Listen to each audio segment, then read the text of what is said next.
यहाँ पर हम लोग Schrodinger equation for free particles in a box, यानी ये जो बॉक्स लिया गया है, 3 डायमेंशन बॉक्स लिया गया है। साथ ही साथ हमारे पास ये 3 डायमेंशन बॉक्स, या फिर हम लोग ऐसा कह सकते हैं कि 3 dimension infinitely deep potential well के लिए हमारे पास श्रोडिंगर इक्वेशन किस तरह से हम लोग यहाँ पर अप्लाई कर सकते हैं, उसके बारे में यहाँ पर स्टडी करेंगे। तो ये जो हमारे पास ये भी एक श्रोडिंगर इक्वेशन का एक एप्लीकेशन है 3 डायमेंशन बॉक्स के लिए। तो हमारे पास यहाँ पर ये जो श्रोडिंगर इक्वेशन हम लोग 3 डायमेंशन के लिए परिभाषित करते हैं, हम लोग वह किस तरह से हम लोग डिफाइन करते हैं, इसके बारे में यहाँ पर हम देखेंगे। तो ये जो श्रोडिंगर इक्वेशन है, एक 3 डायमेंशन हमारे पास एक बॉक्स है, साथ ही साथ ये एक फ्री पार्टिकल जैसा है, like as a free particle. तो फ्री पार्टिकल के लिए हमारे पास ये जो पोटेंशियल की जो वैल्यू होती है वह 0 होती है। तो उस कंडीशन में पोटेंशियल की वैल्यू हम लोग 0 रखेंगे। तो इसके लिए हमारे पास श्रोडिंगर इक्वेशन जो होती है del square psi by del X square plus 2m e और by H cross square psi plus two 0 आ जाएगा। यहाँ पर मेरे पास ये जो इक्वेशंस है, हम लोग 3 डायमेंशन की बात, तो यहाँ पर हमारे पास ये जो वेव इक्वेशन है वह हमने किस तरह से बना ली, इस तरह से बना ली। यानी फ्री पार्टिकल के लिए हम लोग इस तरह से लिख सकते हैं। अगर हम एक्स वाई जेड कोऑर्डिनेट्स की टर्म में अगर डिफाइन करें तो इस तरह से हम लोग इसको लिख सकते हैं। यानी हमारे पास ये जो वैल्यूज है वह क्या लिख ली मैंने, del square psi by del X square, del square psi by del Y square, del square Y psi by del Z square 2m e by H cross square, और v का मान 0 हो जाता है। तो इस तरह से मैंने इसको लिख लिया। अब साई जो है वह किसका फंक्शन है, एक्स वाई जेड का फंक्शन है। तो इसको हम लोग X of X, Y of X, Z of Z लिखा जा सकता है। तो इस तरह से मेरे पास ये एक सेकेंड इक्वेशन आ जाती है। अब हम लोग क्या करेंगे, ये जो हमने साई इक्वल्स टू क्या माना था अपने, एक्स वाई जेड की जो टर्म है इसको मैंने माना था equals to X of X, Y of Y और जेड ऑफ जेड माना था। इसको मैं क्या करूं, ये जो मेन इक्वेशन है इसके अंदर रख देता हूं। कहाँ रख दूं मैं, इसके अंदर, यानी साई की जगह ये वाली वैल्यू मैंने रख दी। साई की जगह मैंने ये वाली वैल्यूज रख दी। तो ये वाली वैल्यूज अगर मैं रख देता हूँ तो साई की जगह मैंने X of X, Y of Y और जेड ऑफ जेड रख दिया मैंने इसको। तो ये एक्स के रिस्पेक्ट में इसका क्या है, डिफ्रेंशिएशन है। तो इसका जो डिफ्रेंशिएशन होगा वाई जेड क्या हो जाएगा, बाहर आ जाएगा, वाई जेड बाहर आ जाएगा, और एक्स के रिस्पेक्ट में इसका डिफ्रेंशिएशन हो जाता है। तो यहाँ सिर्फ एक्स बचेगा।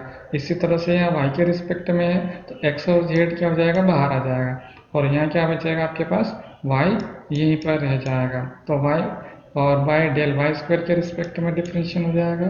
जेड स्क्वायर के रिस्पेक्ट में तो x और y बाहर आ जाएगा, x और y बाहर आ जाता है। तो del square Z by del Z square plus 2m by, और ये एज इट इज और इक्वल्स टू 0 हो जाएगा। अब मैं क्या करूं कि ये जो एक्स वाई जेड से हम लोग डिवाइड कर दें। एक्स वाई जेड से इसको अगर मैं डिवाइड करूंगा यहाँ पर, तो मेरे पास क्या बचेगा, वाई जेड कट जाएगा और क्या बचेगा यहाँ पर एक्स बचेगा। यहाँ पर एक्स जेड कट जाएगा और क्या बचेगा, वाई बच जाएगा। यहाँ एक्स वाई कट जाएगा और जेड बच जाएगा, और यहाँ पे ट्रैक पूरा कट जाएगा। तो यहाँ पर कुछ भी नहीं बचेगा, और एच क्रॉस स्क्वायर हमारे पास यहाँ पर बचेगा। अब यहाँ जो मेरे पास ये जो वैल्यूज है वह मैंने क्या करा है, इसको कि थोड़ा सा रीअरेंज कर लिया मैंने रीअरेंज कर लिया। रीअरेंज दैट मीन्स क्या होगा कि इसको मैंने इधर ही रखा और बाकी वो सबको उठा के दूसरी तरफ कर दूँ। तो मेरे सारी चीज़ें जितनी भी ये वाली टर्म क्या हो जाएगी आपकी, इधर आके माइनस में हो जाएगी। तो ये माइनस में हो गया, ये भी माइनस में हो गया, ये भी माइनस में हो गया, ये भी माइनस हो गया। तो ये जो हमारे पास ये जो टर्म है इसको मैं के एक्स के बराबर मान लेता हूँ। यानी इधर वाली जो टर्म है वो के एक्स के बराबर ये मैंने मान ली। तो ये बराबर क्या आ जाएगा मेरे पास, के एक्स के बराबर हो जाएगा, यानी -1 by Y del square Y by del Y square minus और ये 1/z del square Z by del Z square minus 2 by H cross square equal to K X आ जाता है। इसी प्रकार से अगेन मैं मान लेता हूँ कि यहाँ पर y को उस तरफ कर देता हूँ। क्या करूँ मैं? y को एक तरफ कर देता हूँ और बाकी को दूसरी तरफ ले जाता हूँ। y को इस तरफ कर दो, इसको उठा के इधर कर देते हैं हम लोग। तो ये जो टर्म आपकी y की बचेगी, इसको मैंने क्या मान लिया? के y के बराबर। ये जो y वाली टर्म है ये, इसको किसके बराबर मैं मान लेता हूँ? y के बराबर। ये जो 1/y square 1/y del square y by del square इसको किसके बराबर मान लिया मैंने? के वाई के बराबर मान लिया। तो के वाई के बराबर मान लिया तो ये जो वैल्यू है वो किसके बराबर आ जाएगी? के वाई के बराबर हो जाएगी। तो यहाँ पर हमारे पास के वाई के बराबर इसका मान आ जाता है। अब मैं क्या करूँ कि ये जो जेड वाला पार्ट है उसको मैं इस तरफ रखता हूँ और बाकी को उस तरफ ले जाता हूँ। ये देखो जेड इस तरफ रखा और बाकी सबको उस तरफ मैंने कर दिया। तो यहाँ पर मेरे पास क्या आ जाएगा? 1/z equals to like that. तो ये जो हमारे पास ये वैल्यू है वो किसके बराबर मान लूँ मैं? डेल के जेड के बराबर मान लेता हूँ। तो उस कंडीशन में मेरे पास ये जो वैल्यूज आपके आएगी, यहाँ पर क्या जाएगा? के जेड, इसको उठा के इधर कर दिया, इसको भी उठा के इधर कर दिया मैंने। तो के एक्स प्लस के वाई और प्लस के z equals to minus 2m e by H cross square आ जाएगा। तो इस तरह से मैंने क्या कर लिया? इनको वेरिएबल सेपरेट कर लिया। अब हमारे पास हमने यहाँ पर वेरिएबल को क्या कर लिया? सेपरेट कर लिया। तो क्या आ गया मेरे पास? के एक्स के वाई के जेड के मान आ जाते हैं। तो इस तरह से मैंने यहाँ पर क्या कर लिया? इनको सेपरेट फॉर्मेट में लिख लिया। अब यहाँ पर मेरे पास ये जो वैल्यूज है वह, इसको क्या करूँ मैं? के एक्स को ई एक्स की टर्म में डिफाइन कर लेता हूँ, के वाई को ई वाई की टर्म में डिफाइन कर लेता हूँ और के जेड को ई जेड की टर्म में, यानी इनको भी सेपरेट कर लिया। इनको भी क्या कर लिया हमने? सेपरेट कर लिया। E equals to E X plus E Y plus E Z की टर्म में डिफाइन कर लिया। अब यहाँ से मेरे पास ये जो x वाला टर्म है इसको देखो ध्यान से। यहाँ पर ये जो x वाला टर्म है इसी को मैं लेकर यहाँ से चलता हूँ। के एक्स को क्या करूँगा? इधर शिफ्ट कर दूंगा। के एक्स बराबर क्या है मेरे पास? ये जो वैल्यूज है वो यहाँ पर आ जाएगी, यहाँ पर आ जाता है। तो इस तरह से मैंने क्या कर लिया? इसको सिंप्लीफाई कर लिया। यानी हमारे पास जो मेन इक्वेशन थी क्या आ जाएगा आपके पास? Del square x by del Y square, यहाँ पर क्या था आपके पास? के एक्स के वाई जो भी था हमारे पास, और वाई क्या आ जाएगा? 2m, ये जो बट्टे में था आपका ई एक्स और Y H cross square equals to K X के बराबर माना था इसको, यानी कि के एक्स के बराबर था। और के एक्स बराबर क्या? ये चीज़ है। क्या आया मेरे पास? ये वाला आया। और यहाँ वाला जो x था वो कहाँ चला गया? यहाँ x चला गया और यहाँ क्या जाएगा आपके पास? 0 हो जाएगा। तो इस इक्वेशन को इस प्रकार से लिखा जा सकता है। तो ये डिफरेंशियल इक्वेशन मेरे पास बन जाती है। अब डिफरेंशियल इक्वेशन है तो इसका सॉल्यूशन में क्या मान लूँ? ये मान सकता हूँ x equals to a sine root of 2mx H cross square X plus B. इसको पहले वाले की तरह भी हम लोग मान सकते हैं, जहाँ पर हमने a sine K x plus B sine cos एक के एक्स माना था, वैसा भी मान सकते हो। ऐसा भी इसका सॉल्यूशन माना जा सकता है। तो इस कंडीशन में मेरे पास किसकी वैल्यू निकालना है? मुझे a और b के मान चाहिए। मेरे को a और b के मान चाहिए। तो इनको हम बाउंड्री कंडीशन से निकाल सकते हैं। x equals to naught a 0 पर और x इक्वल्स टू a पर हम लोग निकाल सकते हैं। तो x इक्वल्स टू 0 पर ये जो वैल्यूज आपकी आएगी, यानी ये जो है वह किसके बराबर आएगा? 0 के बराबर। x की जो इसका जो हमारे पास एक्चुअल में वहाँ पर साई माना था हमने, तो साई की जगह यहाँ x आ गया। तो x की वैल्यू यानी जो फंक्शन आएगा वो 0 के बराबर आता है। तो उस कंडीशन में मेरे पास b x इक्वल्स टू अगर 0 रख दूँ यहाँ पर, तो ये क्या आ जाएगा आपके पास? ये जो वैल्यूज आपकी आएगी ये तो सब पूरा फिनिश हो जाएगा आपके पास। और क्या बचेगा यहाँ पर? b बचेगा। क्या बचेगा यहाँ से? b। तो b की जो वैल्यू होगी वह क्या आ जाएगी आपके पास? 0 के बराबर। b का मान किसके बराबर आ जाएगा आपके पास? 0 के बराबर आ जाता है। x इक्वल्स टू 0 जब x इक्वल टू 0 तो यहाँ पर मेरे पास बीटा इक्वल टू क्या आ जाएगा, 0 आ जाता है।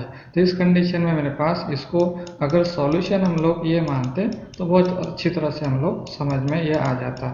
साइन के एक्स और प्लस क्या मानूँ मैं, बी कॉस के एक्स, बी कॉस के एक्स, ये अगर सॉल्यूशन इसका मानूंगा मैं तो बहुत इजीली आपको ये समझ में आ जाएगा। तो साई इक्वल टू क्या मान सकते हैं ये, और बी इक्वल टू 0 मानूँ मैं यहाँ पर क्या, x इक्वल टू नॉट पर, x इक्वल टू 0 पर, तो ये वैल्यू आपकी 0 हो जाएगी। इस कंडीशन में बीटा क्या आ जाएगा, नॉट इक्वल टू 0 आ जाएगा। क्या ये कॉस की सॉरी x इक्वल टू 0 रखा आपने, साइड 0 हो जाएगा।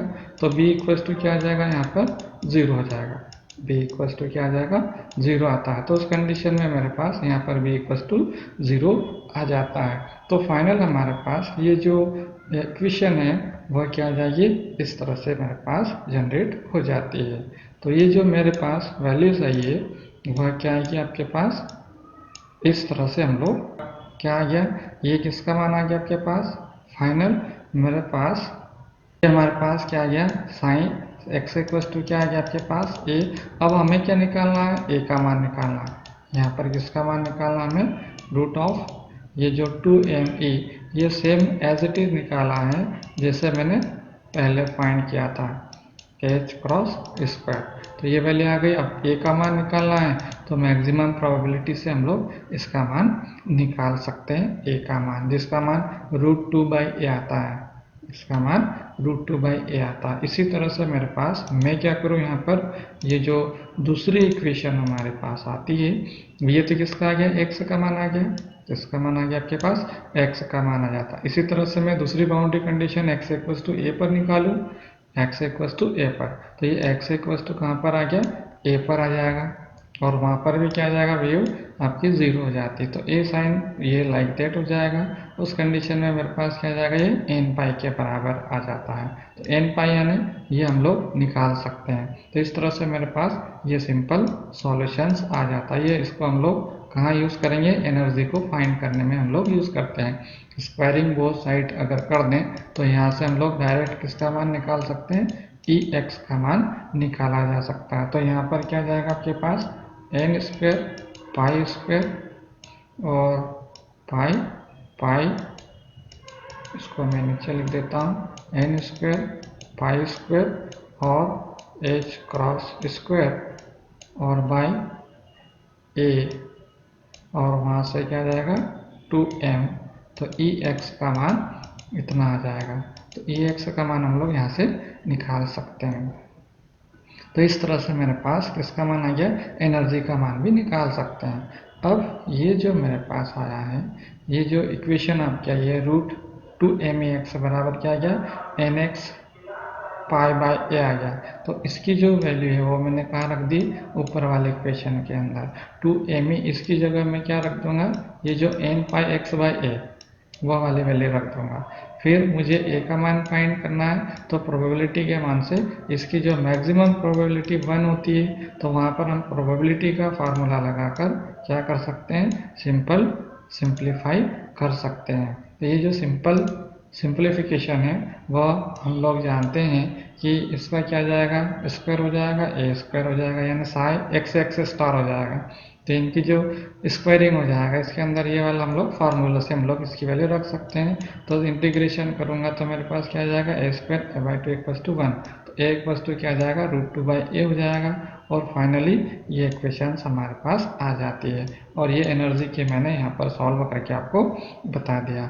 इसी प्रकार से ये किसका, ये x का मान आया, ऐसा कैसे हम लोग y निकाल सकते हैं और z के मान भी निकाला जा सकता है। तो इस प्रकार से हमारे पास फाइनल जो आपके पास साई बनता है, साई बनेगा वो क्या बनेगा आपके पास, दोनों देखो तीनों तरफ से √2/a √2/a आ रहा, तो √2/, ये जो आएगा आपके पास 2 तो बाहर हो जाएगा और 2 अंदर बचेगा। क्या होगा आपके पास, 2 अंदर बचेगा और नीचे क्या बचेगा, ABC के बराबर, क्योंकि मेरे पास 2 2 2, तो √2 तो इतना आ जाएगा आपके पास। और क्या आ जाएगा हमारे पास यहाँ, साइन nx और पाई और बाई a और एक्स।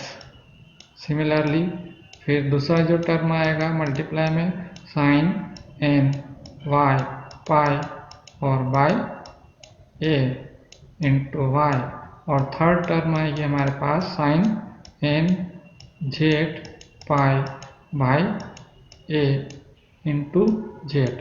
तो इस तरह से मेरे पास ये जो है वेव फंक्शन को हम लोग यहाँ पर फाइंड कर सकते हैं।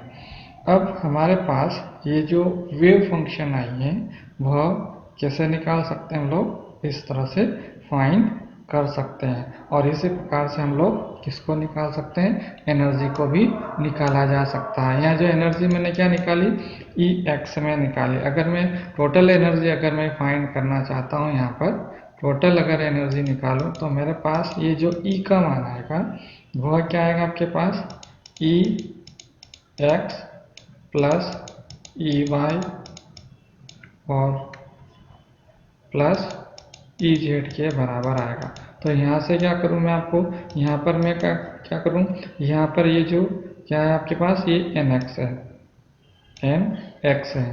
तो ये जो एन एक्स है और यह ए स्क्वायर है, तो यहाँ से मेरे पास कॉमन क्या दिख रहा है, यहाँ से पाई स्क्वायर और H cross square, pi square H cross square, और जो बटे में आएगा यहाँ पर 2m, क्या आएगा 2m। तो उस कंडीशन में मेरे पास यहाँ पर ये जो अंदर बचेगा वह क्या बचेगा हमारे पास, यहाँ से मेरे पास ये जो अंदर जो वैल्यूज बचेगी वह क्या बचेगी, इस कंडीशन में मेरे पास यहाँ से ये जो वैल्यूज आएगी आपकी क्या बचेगी आपके पास, यहाँ से मेरे पास ये जो एनर्जी का मान आया था N square N x square pi square by A square into 2m। तो हमारे पास ये ई एक्स का मान आया था, ये ई एक्स का मान आया था। तो ई एक्स का मान 2m तो मेरे पास कॉमन निकल गया, यहाँ से पाई स्क्वायर भी निकल गया और एच क्रॉस स्क्वायर भी बाहर आ जाएगा। तो यहाँ से मेरे पास बचेगा n x square by a plus n y square by b square और प्लस एन जेड और बाई सी स्क्वायर के बराबर इसका मान आ जाता है। तो इस प्रकार से हम लोग 3 डायमेंशन बॉक्स के अंदर एनर्जी ई का मान भी कैलकुलेट कर सकते हैं। तो इस प्रकार से हम लोग यहाँ पर एनर्जी और वेव फंक्शन 3 डायमेंशन बॉक्स के लिए हम लोग सॉल्व कर सकते हैं। इनकी जो वैल्यूज आएगी वह ग्राफिकली अगर हम देखना चाहें तो ग्राफिक्स के द्वारा भी या ग्राफ के द्वारा भी या पिक्चर के द्वारा भी हम लोग देख सकते हैं। जैसे कि हमारे पास यहाँ पर ये जो एनर्जी है E1 के कॉरेस्पॉन्डिंग वेव फंक्शन की अगर हम बात करें psi1 तो कितना आएगा आपके पास, E1 इक्वल्स टू ये psi1 आएगा।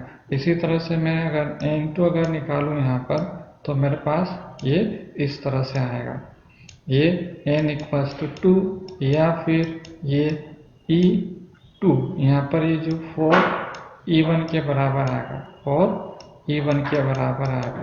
तो यहाँ जो वैल्यूज आपके आएगी यहाँ पे हमारे पास 4 E1 आएगा।